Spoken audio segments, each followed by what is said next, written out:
This is the NBC University Theater, presenting another in our series of radio plays based on the world's great stories. Tonight, Gulliver's Travels by Jonathan Swift, with Henry Hull as Lemuel Gulliver.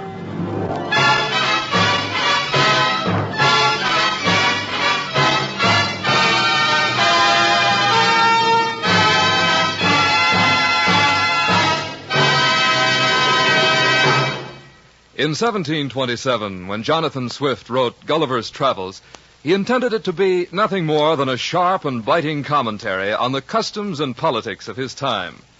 But knowing that the most dangerous truths could be told safely only under the mask of humor, he veiled his attacks with the most imaginative of stories. And as a result, his book did not die with the customs and men which it ridiculed. Instead, with the passage of 2 centuries and more, it has become more than just a brilliant satire. It has become, in fact, one of the greatest of all children's classics, a story to charm and delight the young of every generation and every century.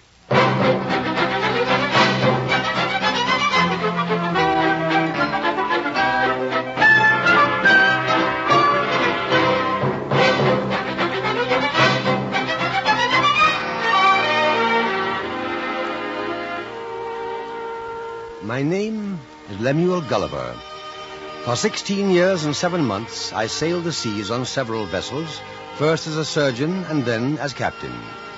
In the year 1699, I accepted an offer from Captain William Pritchard, master of the Antelope, who was making a voyage to the South Seas. I shall not trouble you with the particulars of our adventures in these seas.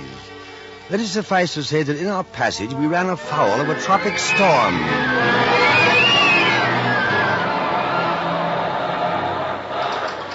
The weather being very hazy, we were within half a cable's length of a giant rock before our lookout spied it. Rock ho! Rock ho! Get ahead! Avast there, men! Stand by to launch the longboat! Aye,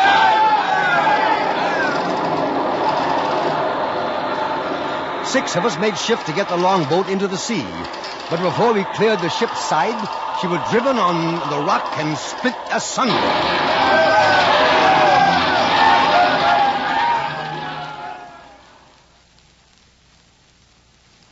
What became of my companions, I cannot tell, but conclude that they were lost. For my part, I swam as fortune directed, and was pushed forward by wind and tide to a point where I found myself within my depth. When I finally struggled ashore, I was in so weak a condition that I lay down on the grass and fell asleep.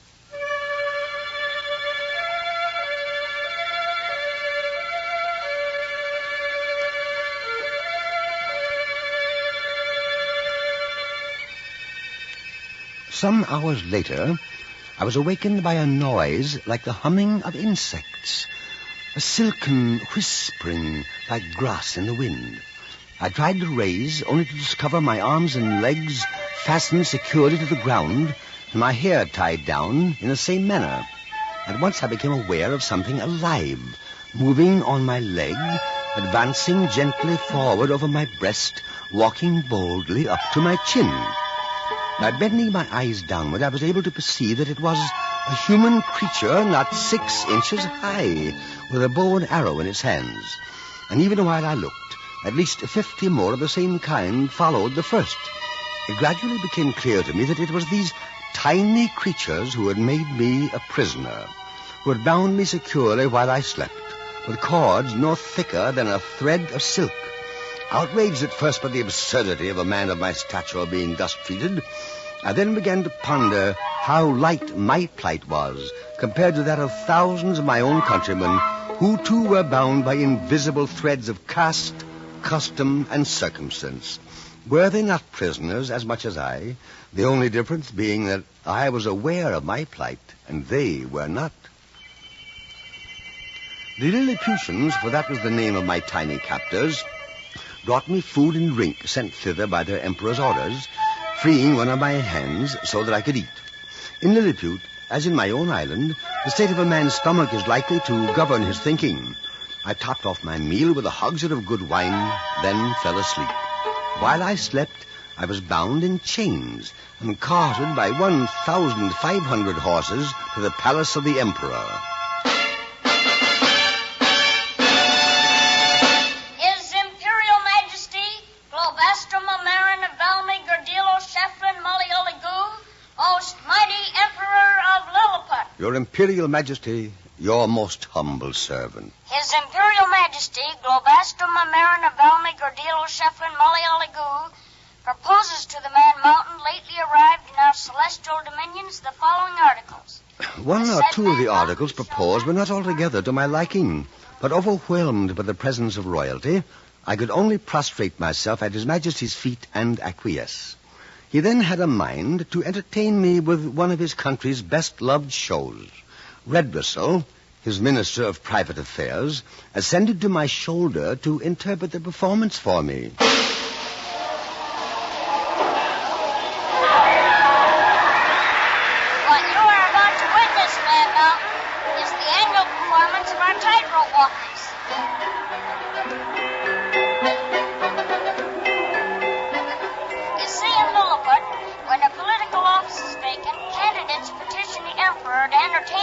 By cutting capers on a rope. Whoever jumps the highest without falling off wins the office. That's Flimnap, candidate for the office of treasurer, performing now. He's superb, colossal. Why, he's a sensation. He should be. He's been at it for years. What is it? Why do you frown? It's just occurred to me. Is this rope dancing really a true test of a man's qualifications for public office? Perhaps they thought of a better test in your country?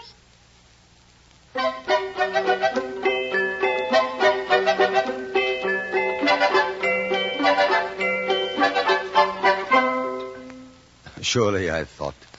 Surely in this setting of ideal loveliness, these tiny, doll-like people, so energetic, so resourceful, must have attained a state of happiness and perfection that we larger mortals only dream of. But I was doomed to disillusion.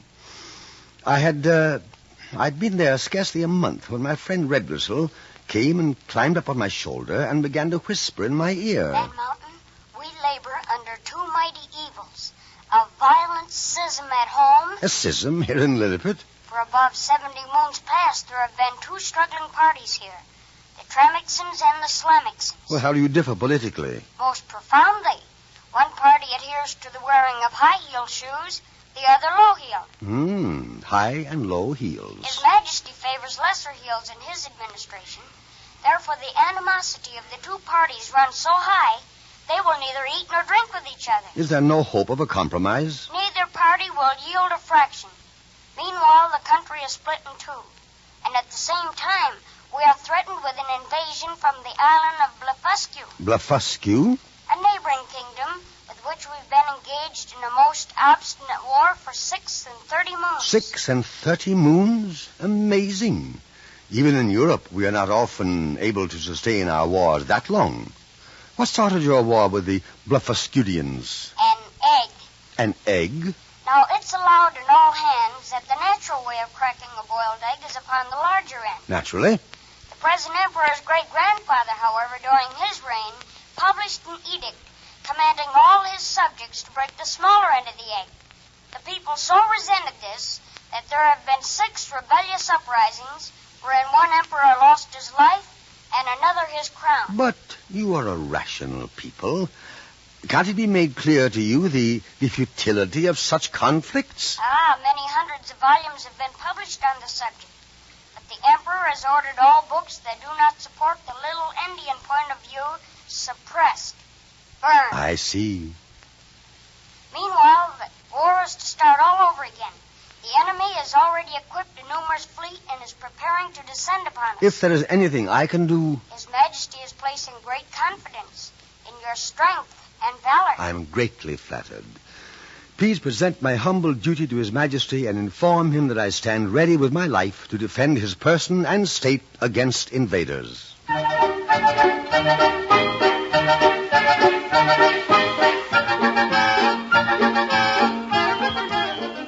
When the hour of invasion was at hand, I waded out into the channel between Lilliput and Blefuscu, cut the moorings of the enemy's fleet, tied the ship's lines together, then waded back again with the enemy's vessels in tow.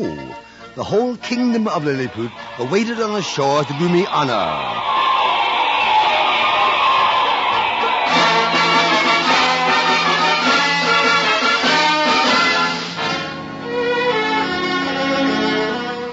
But alas, I was to learn how fickle is the public mind, how short-lived the hero's laurels.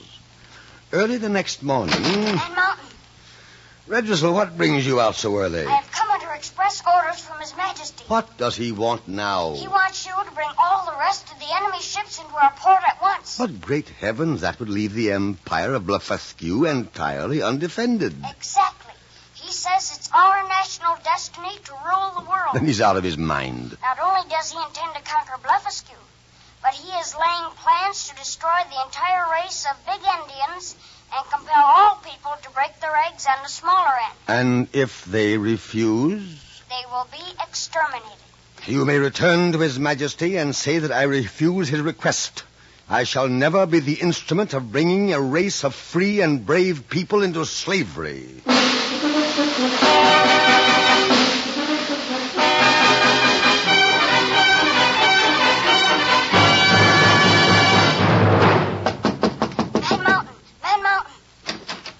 What is it, Redressel? Did you give the Emperor my message? Man Mountain, you must leave Lilliput at once. What do you mean? Listen, His Majesty is angry, most angry at your refusal. He intends to blind you. Blind me? Yes, he's clever. He recognizes that the loss of your sight will in no wise impair your bodily strength. You will still be useful to him. In fact, he feels you will be even of greater service to him blind. Ah, what a low, contemptible, mean, sniveling, treacherous, selfish race you are. How about you, Redressel? Why are you here? I couldn't bear to think of you reduced to this state. You, my friend. You must have come to warn me at great risk. The risk of my life. I am deeply grateful to you. Because of you, I can still believe in men, even in Lilliput. Among as low specimens of humanity as I have yet encountered, you have proved to me there are those who are not governed by self-interest alone, those capable of idealism, human love, and sacrifice. I shall not depart from your country entirely cynical.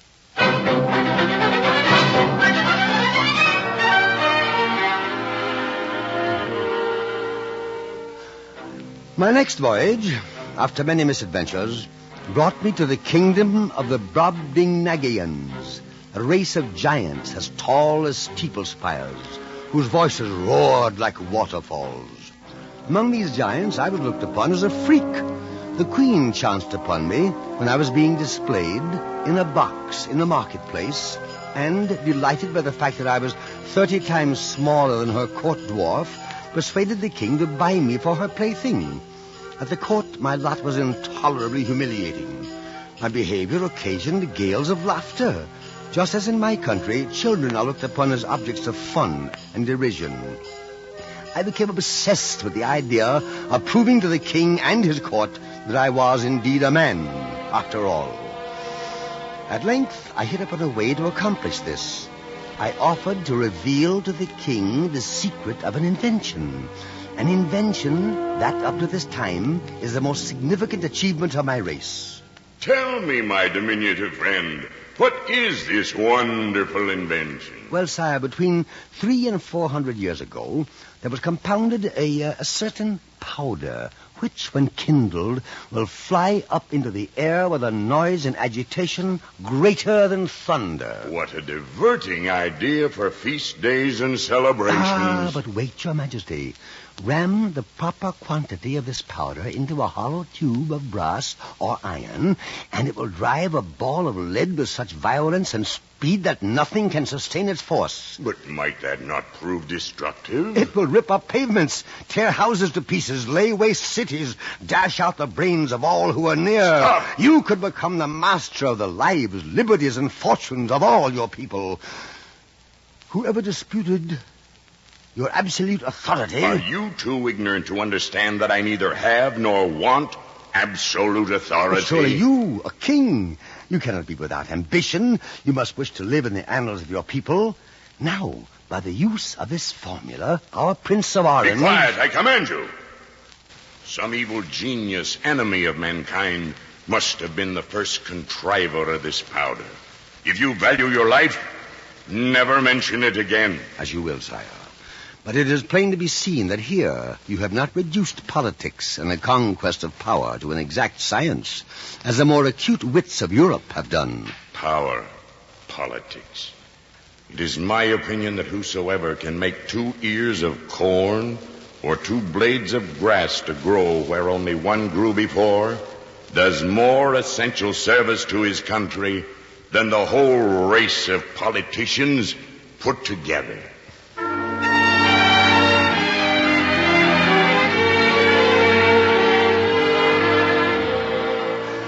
I was forced to conclude that the king's narrowness of view was the miserably perverted effect of a limited education. Eventually, I reached home again, but such is my restless nature that I had not been there 10 days before... Man the capstan and cast off the stern line. Aye, aye,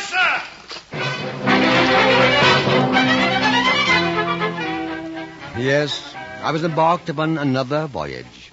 And it was part of my strange destiny that in time I should have found myself cut adrift by pirates and subsequently saved by the inhabitants of Laputa. Now, Laputa is a most remarkable place, a flying island suspended several thousand feet above the heads of ordinary mortals. The Laputans, unlike the Brobdingnagians, are most scientific. Indeed, they are so wrapped up in intense speculation that they never enjoy a minute's peace. They jostle each other in the streets, bump heads, and are often in manifest danger of falling off the island. The really great thinkers among the Laputans do not walk about at all, however, but are put away in an institution called the Grand Academy of Projectors. Being a great admirer of projects myself, I immediately asked to be allowed to visit this institution. At the great door, I was stopped. Your pass? Show your identification pass, please. Very good. And your travel permit? All in order. Thank you. Where will I find the research laboratories? 1 mile down this corridor, then turn left, then right, and then left again. And the agricultural projects? 2 miles to the left at the opposite end of the building. Thank you very much.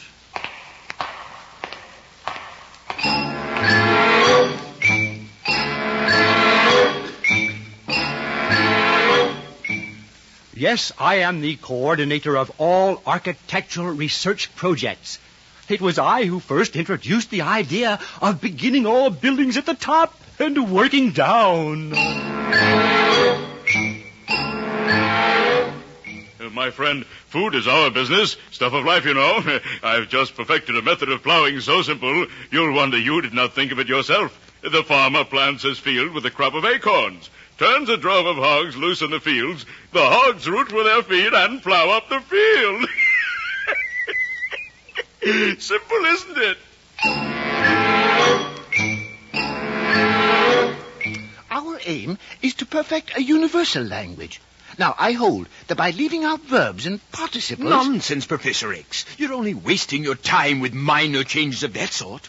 Now, I propose that we abolish words altogether. Unthinkable. Abolish words altogether and carry about in a sack on our backs such objects as are necessary to express a thought. There's your universal language. Oh, you can't do it, I tell you. They won't let you do away with words. Who won't let me, pray? The women. The women. The School of Political Projectors, right through that door. And I propose that as a solution to all political problems, we endeavor to persuade the people to choose leaders for their wisdom, capacity, and virtue.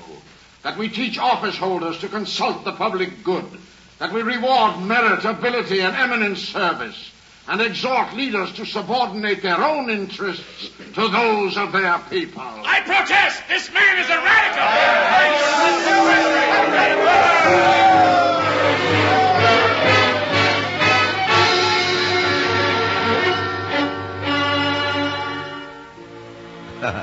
Except for the fantastic ideas I heard expounded in the School of Political Projectors, I must say that I was impressed with the Grand Academy of Laputa.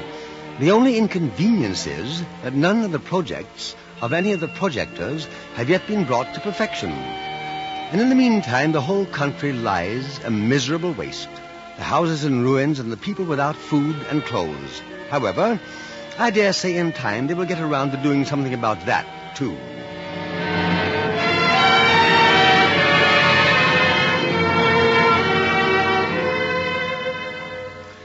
My last voyage took me to a country where horses, called in the land Houyhnhnms, are the masters, and men, called yahoos, are the beasts of burden.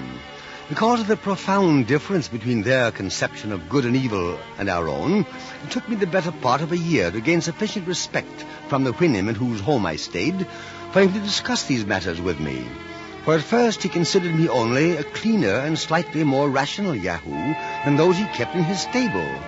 The whole race of yahoos, he insisted, were the most treacherous and irrational of all brutes. All you need do is throw among 5 yahoos as much food as would be sufficient for 50. Instead of eating peaceably, they will fall to quarreling and fighting, each single one determined to have it all to himself. I'm afraid the yahoos of my own country are inclined toward similar behavior. And yet you tell me that in your country the yahoos are the masters and the Houyhnhnms the beast of burden. How can that be? What you fail to recognize is that in my country the yahoos are civilized. Civilized? What is civilized? So many of your words I don't understand. Lying, deceit, power, lust, government, malice, envy, evil. But go on. Tell me, what is civilized? Well, amongst us, we have wonderful things such as you Houyhnhnms have never dreamed of. Magnificent castles, gorgeous clothing, the noblest, most costly meats and drinks. Our ships go to the ends of the earth to bring these luxuries back for the rich. Rich?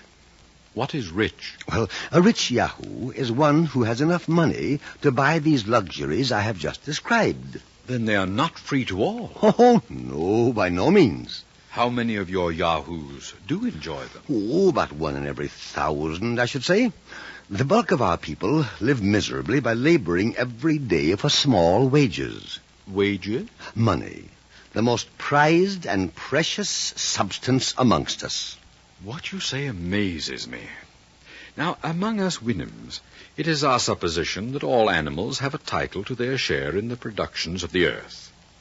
But then, of course, we are not civilized. Tell me, those yahoos who do not have the luxuries you describe, how do they feel? They are in a continual ferment of endeavor to earn sufficient money to live as the rich do. And of what does this endeavor consist? Oh, there are numerous kinds. Begging, robbing, stealing, cheating, forswearing, flattering, forging, gaming, hectoring, voting, libeling, scribbling, stargazing. Then there are the recognized professions, of course, like doctoring. Please explain. Well, it is part of our civilization that we eat when we are not hungry, drink without provocation of thirst, sit whole nights imbibing strong liquors. Most extraordinary. All of which disposes us to sloth, inflames our bodies, and prevents digestion. Then there are diseases to which husbands or wives, grown weary of their mates, are subject. Incredible. All of which makes the profession of doctoring a most lucrative one amongst us yahoos. But I must tell you of another profession, the law. Please spare me. I do not feel equal to hearing about the law today. To be frank, your whole discourse has only increased my abhorrence for the whole species of yahoos. For the yahoos amongst us, I have always felt a kind of pity for their ignorance. But the yahoos of your country, you say, pretend to reason. Instead of reason, it seems to me you're possessed only of some quality fitted to increase your natural vices. Do you realize that for all your talk of civilization, all your fine words, you have never mentioned the one word we Houyhnhnms prize most deeply? Love. Love? It is the law of our land. We need no other. Amongst us, love is not confined to any particular object, but universal to the whole race. We show the same affection for our neighbor's issue as for our own. And wherever a Houyhnhnm goes, to whatever part of the land, he looks upon that as his home. Thus we live together without conflict, in peace and happiness. Peace.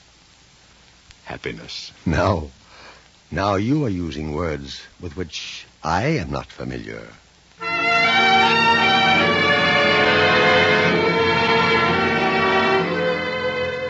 But in time, dwelling amongst the Houyhnhnms, I was to learn the full meaning of peace and happiness. I enjoyed perfect health of mind and body. I did not feel the treachery or inconstancy of a friend.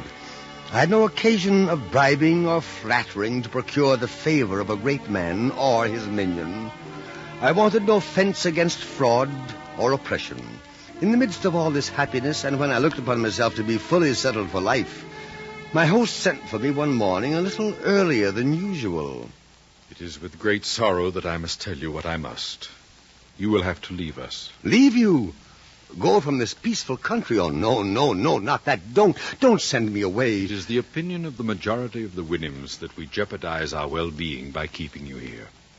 It is feared that you, since you have the rudiments of reason added to the natural depravity of a Yahoo, that you may influence the other Yahoos to rise up against us. A thought of that kind never entered my mind. I swear it. So I told the other Houyhnhnms. But they replied that ye yourself had told us that your kind excels in the art of lying and dissimulation. How can you be trusted? You must go.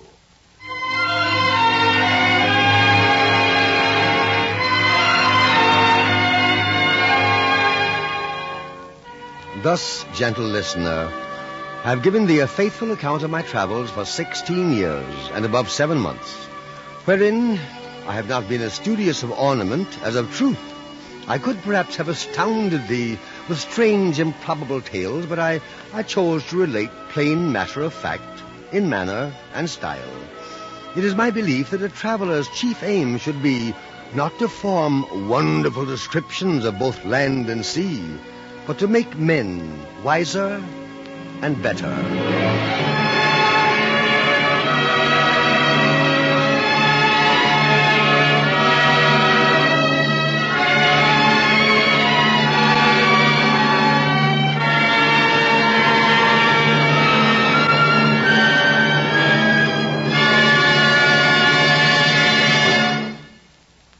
The curtain of the NBC University Theater falls on Gulliver's Travels, another in our series of radio plays based on stories that live. Tonight's adaptation of the Jonathan Swift story was written by Frank Wells and starred Henry Hull as Lemuel Gulliver, with Anthony Boris as the Lilliputian, Ken Christie as the Brobdingnagian, and Gail Gordon as the Houyhnhnm. Henry Hull may soon be seen as General Mike McCready in the Warner Brothers picture Fighter Command. Others in the cast were Bruce Cammon, Stanley Farrar, Cy Stevens, Jack Crucian, Earl Lee, Jack Carroll, and Cliff Clark. It is with real pleasure that the NBC University Theater announces that beginning with our next performance, our productions will be a full hour in length. The first of these attractions will be an adaptation of the Henry James novel, The American, with Alan Hale in the starring role. We suggest that you watch your local newspaper for time and station.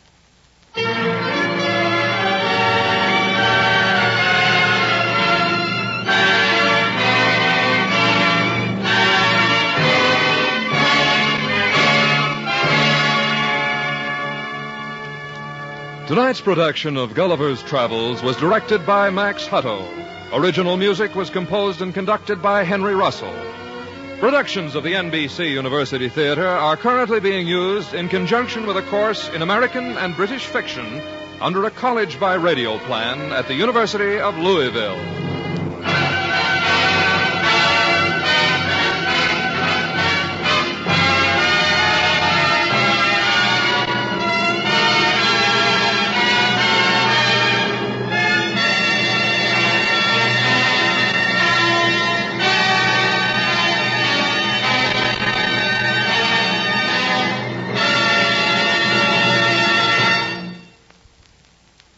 This program came to you from Hollywood. This is NBC, the national broadcasting company.